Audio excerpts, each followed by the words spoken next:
Hello and welcome to the Mr. Brown podcast, where I reflect on my ongoing experiences as a teacher, with a special focus on mental health. I am your host, James Brown.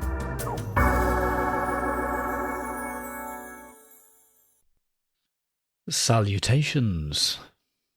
And we're back with another academic year, which means more of the Mr. Brown podcast. I hope you're ready. The frequency of the podcast episodes may change a little bit this year. I'm still figuring that out, but I'll let you know in due course. There are two things I'd like to discuss today, both of which have come out of recent conversations with colleagues. The first has to do with procedural versus conceptual understanding. Now, this is discussed a lot in maths education, but it no doubt arises in other subjects as well. So procedural understanding is where you just understand a method. Not even that really, you just know how to apply a method. You just go through the motions, step by step, algorithmically, like a recipe. A recipe for getting marks in questions and in GCSE exams. That's procedural understanding. Conceptual understanding, on the other hand, is having a much deeper understanding of why the method works. Now, there's an argument in maths education over which one of these two things should be taught first. And again, I'm sure this arises in other subjects too. Some people think you should always start with the why and then teach the how later. I don't think this is always feasible, because sometimes the why is really tricky. I think that there are many topics with many classes where it can be better to get students successfully applying the method first and then gradually tease out the why via questioning later in the lesson. And I think that makes the why more meaningful as well. However, and this is especially true in the run-up to GCSE exams, the conceptual understanding, the answer to that bigger question of why these methods work, often takes a backseat. Often it's kicked out of the car altogether, because the priority is on making sure we understand the methods that are going to pick us up marks in our GCSE exam. Because we all know that getting a good grade in GCSE maths is what's going to keep open lots of doors in life, going to make sure that lots of opportunities are still available. And that's really important, especially in schools which serve more disadvantaged communities. You know, getting a good grade in GCSE maths can almost be a bit of a leveller in that regard. So yeah, the conceptual side of things often goes out the window, and there's just increasing focus on methods that are going to get us marks in that exam. And my worry is, what does this approach to teaching, how does it condition our students? What sort of mindset does it instill in our students? And Paulo Freire, in his famous book, The Pedagogy of the Oppressed, I think that's what it was called, was worried about exactly this same sort of thing. He described this method of teaching as the banking model of teaching. And he thought that it just turns students into mindless, passive robots who don't question, who don't pursue lines of inquiry, who aren't curious, who don't explore. Essentially, it denies them their humanity. And you know, if you can turn whole generations worth of people into unquestioning, mindless robots, then that's a great way to preserve the status quo and to make sure that whatever structures and systems of power that are currently operating continue to operate, because no one's going to question or challenge them or rise up or gang together and cooperate in solidarity and overthrow and fight for change and rebel. So that's what Paulo Freire was concerned with. He thought that just dictating methods to students and telling students what to do and denying them that opportunity to explore deeper questions, broader questions. He thought that turned them into mindless, easily to manipulate robots, and that's a problem. Because in a world where there are lots of problems, we need people to see those problems, come together, and work to solve them, rather than just kind of plod along mindlessly and blindly. I've got an additional concern, because I don't think that little voice, that little voice that asks the why question, I don't think it ever goes away. I think Paulo Freire thought that you could condition that or kind of beat it out of people, with enough kind of just mindless programming. I don't think it ever really goes away. I think it's always there. And this is especially dangerous in the modern age where teenagers have an endless source of information in their pockets, in their phone. So if schools leave the bigger questions concerning why, the big why questions, if schools leave those questions unanswered, then that means that students, they won't stop asking the question. The questions are still there for them. I think as creatures, we inherently yearn for explanations, to go behind the curtain and see what's actually happening. If schools don't provide answers, then teenagers, young people, will find those answers elsewhere. They'll go running off into the dangerous land of the internet and social media and come across all sorts of potentially harmful and dangerous views. And those will be the views they adopt, because at last someone is trying to give them an explanation of why things work, why things matter. So I think it's almost a safeguarding concern. Schools need to encourage students to ask those bigger, broader questions, to ask why, and schools need to provide, at least preliminary answers, or at least provide methods for distinguishing between good answers and bad answers. Give students some skills, some critical thinking skills. Schools must do that, but there's a tension, isn't there? Especially in those schools, again, that serve the disadvantaged communities, because in those schools, teachers are fully aware that in order for those kids, in order to level up the opportunities of those kids, they need to get really good grades in their GCSE exams. And to get really good grades in your GCSE exams, you can just mindlessly apply methods. And in fact, in some cases, trying to understand the bigger, broader picture and have a deeper understanding can actually get in the way of getting marks in a GCSE exam. You could overthink things. It can be better to just mindlessly apply methods and not even turn your brain on. But that doesn't satisfy that little voice inside each student that wants an explanation. It doesn't go away. They'll just go and fill their brains up with harmful nonsense from social media. It's a real issue. So there's a tension there. And I'm not here to try and resolve that tension. I just want to point it out.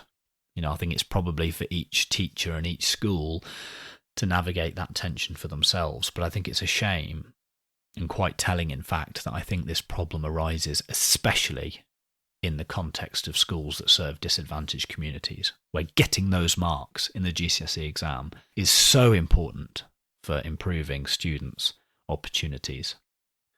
So there you go, that's an issue, that's a problem, one to ponder.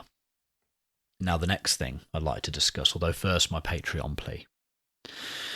This episode took a couple of hours to produce. If you think that work is worth at least the price of a coffee, so that's £2 to £3 once a month, then please consider signing up on the Patreon. And if you do that, if you do sign up and become a member, you'll be helping me cover the cost of producing the podcast.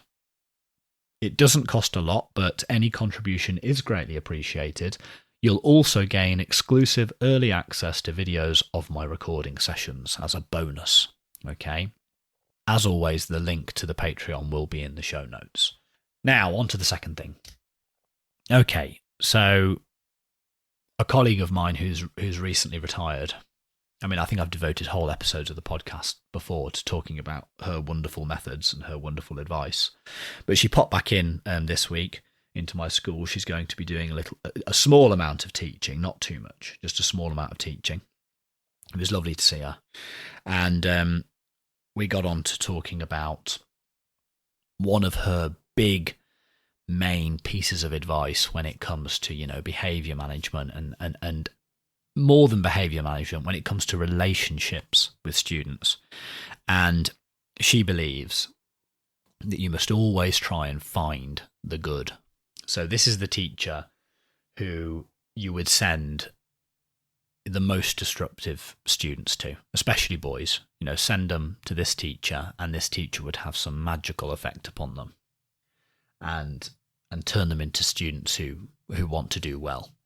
And her main piece of advice was to always find the good in students. It might be hard at times, but every student has some good in them. You must always try to find it, and you must always try to bring it out and emphasize it.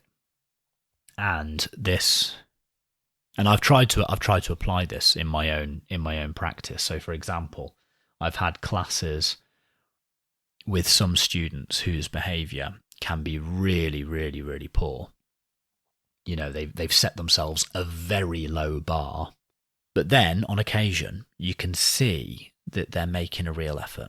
They're making an effort. Now, they still might be falling short of the sort of expectations you have for other students. Your general expectations. They might still be falling short of those, but you can tell that by their usual standards, they're making a real concerted effort. They're trying to do well. And that effort needs to be acknowledged, needs to be praised, needs to be encouraged.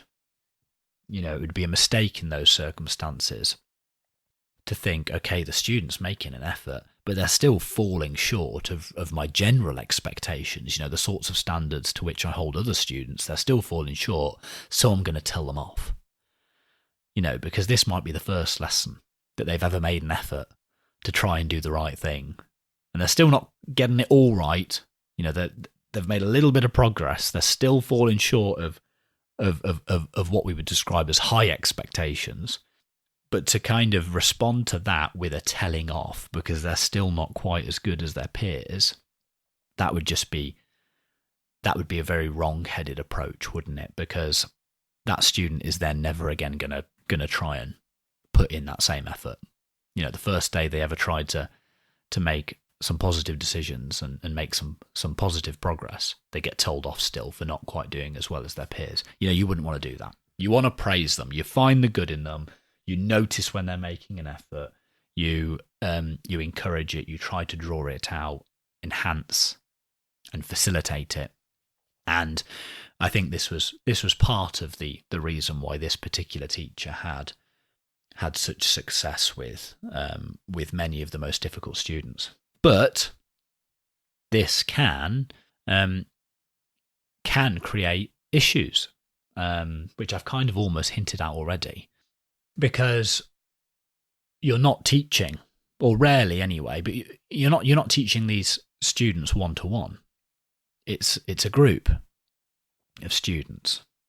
And if you've got this student who is normally really disruptive, the sort of student who you're regularly having to kick out of lessons, the sort of student who can really ruin a whole lesson for everyone. So they can be that bad, and they often are that bad. But on this one occasion, you can see they've made an effort. For some reason, they've made an effort. They've tried to do the right thing. Okay, maybe they haven't thrown anything at anyone that lesson. Maybe they haven't been jumping up and down out their seats. Maybe they haven't been shouting across the classroom. So they've made a little bit of an effort, but they've still fallen quite far short of the expectations that you have for every other student. What do? Do you praise them? Because if you praise them, you'll have other students sitting there thinking, well, hang on, I never throw a chair across the classroom, and no one's ever said a positive word of praise to me for doing that. I always do the right thing. And yet I'm not acknowledged. And this one student over here, he's shown up on time for once. He hasn't sworn at anyone for once. And he's getting all these points and acknowledgement and praise and certificates and all this nonsense. I'm annoyed. Why am I bothering? That's a real problem. That's a real issue. And it arises given the group-based dynamics of teaching. If you could teach every student one-to-one, it wouldn't be a problem. But in group situations, where you've got students whose ability to meet certain behavioural standards varies massively. In those situations, it gives rise to these serious problems. So do you praise that student who's made a little bit of progress and put in a little bit of effort, despite still falling short of the standards you expect of other students? Do you praise them or not? Because you want them to continue doing well. You want to encourage it, because one day they might get there. They might be in the same position as other students, but at the moment they're still falling short. So yes, it's a dilemma. What do you do? Now, I do think there's an answer to this one. I wasn't sure with the earlier discussion. I was pointing out attention, and I genuinely don't know how to resolve that one. This one, however, I do think there is an approach that can work, or at least make this problem a little bit less problematic. And the way to do it is, instead of praising the student publicly, you do it privately. So you may teach your students as a group, but you still have lots of one-to-one interactions with students on a personal level, where you're having conversations just with that student, before the lesson, in the lesson, after the lesson. There's plenty of opportunities where you can have one-to-one dialogues with students, and that's the time to praise the effort of the student who's normally awful but has made a little bit of progress, but who's still falling short of general expectations. That's the time to praise them. You need to praise them privately rather than publicly. And that should hopefully avoid the situation where other students are thinking, well, hang on a second. Hang on just a second. I do that sort of stuff all the time, and I never get a word of praise. It will avoid that situation, because that second sort of student might not find out about the fact that you're praising the normally disruptive student for their progress. So you almost keep it from them. Is that deceptive? Is that immoral? I don't think so. We have one-to-one interactions with people all the time. So I think public praise can be good, when you're praising the whole group for doing something. Whereas if there are individual, accomplishments, progress, effort that's being made by different students, I think it's much better to approach that sort of praise and recognition on an individual basis. And that can hopefully mitigate these situations which could give rise to perceptions of unfairness or injustice. It's a possible solution anyway, and that's all I have to discuss today. Like I said at the start, the podcast might change a little bit this year, mainly because I'm dropping down to part-time teaching in order to be a full-time PhD student. But that doesn't probably kick in for another month or so yet anyway, so we'll see what happens. In the meantime, I'll still aim to keep putting out an episode every couple of weeks. I hope you enjoyed the discussion today. Please let me know what you thought, and we'll talk again in a few weeks' time. Okay, I hope the start of your academic year has gone well. It can be a hard time of year, but I hope you're coping and thriving even, and we'll talk again soon. Okay, bye-bye. If you enjoyed this episode, please spread the word in person and on social media. You can follow me on Twitter at Mr. BrownPod, or email mrbrownpod@gmail.com. Please subscribe, rate and review in your directory of choice. Please also consider becoming a patron at patreon.com/Mr. BrownPod and helping me cover the cost of producing the podcast. Thank you, and talk again soon.